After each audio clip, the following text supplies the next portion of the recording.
এবার আয়ুষের থেকে সবটা জেনে আসল অপরাধীকে কঠিন শাস্তি দেওয়ার সিদ্ধান্ত নিয়েছে ইন্দ্রাণী। কুসুম ধারাবাহিকের নতুন নতুন আপডেটগুলো যারা পেতে চান, যারা এখনও আমাদের পেজটি ফলো দেননি, তারা আমাদের ফেসবুক পেজটি ফলো দিয়ে আমাদের সাথেই থাকুন। আমাদের ভিডিওটি দেখে অবশ্যই একটা লাইক আর একটা শেয়ার দিয়ে দিন।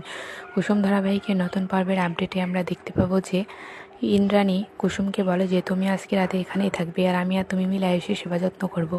তখন কুসুম বলে যে আচ্ছা ঠিক আছে দেবীমা। তখন মীনাক্ষী বলে যে দিদি তুমি এটা কি বলছো, ওই কাজের মেয়েকে তুমি আমাদের এই বাড়িতে থাকতে দেবে?